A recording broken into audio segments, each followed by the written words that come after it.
मुंबई आग्रा महामार्गावरती शिवशाही बसला भीषण आग लागली आहे। या भीषण आगीत शिवशाही बस जळून खाक झाली आहे आणि बसचं मोठं नुकसान झालंय। या आगीचं कारण अद्याप कळू शकलेलं नाहीये।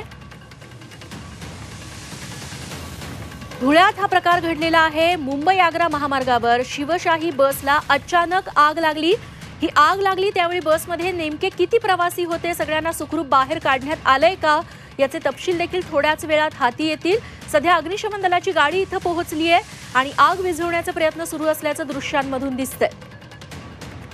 या आधी देखील शिवशाही बसबाबत अनेक अपघाताच्या घटना घडलेल्या आहेत, त्यामुळे सुरक्षेच्या बाबतीत शिवशाही बस ही कमी पडत असल्याचं वारंवार दिसून येतंय। आज पुन्हा एकदा शिवशाही बस बाबत ही घटना घडली आहे। शिवशाही बसला अचानक आग लागली।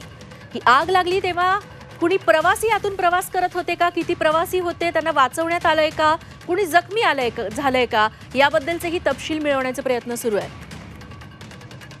प्रशांत परदेशी याबद्दल आपल्याला अधिक माहिती देतील। प्रशांत, शिवशाही बसला जी आग लागली, प्रवासी कुणी होते का आतमध्ये आणि कशा पद्धतीने बचाव कार्य केलं जातंय?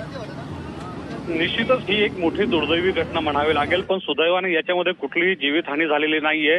धुळ्याकडनं ही बस शिवशाही बस आहे, ती शिरपूरकडे जात होती आणि त्या दरम्यान मुंबई आग्रा महामार्गावरती गोराणे फाट्याजवळ ही दुर्घटना घडलेली आहे।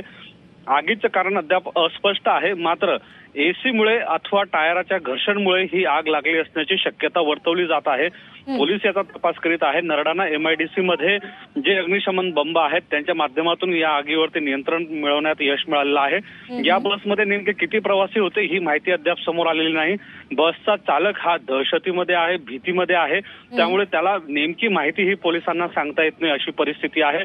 मात्र सुदैवाने या घटनेमध्ये कुठलीही जीवितहानी झालेली नसल्याचा दुजोरा पोलिसांनी दिलेला आहे। प्रशांत, धन्यवाद तुम्ही दिलेल्या या सगळ्या सविस्तर माहितीबद्दल।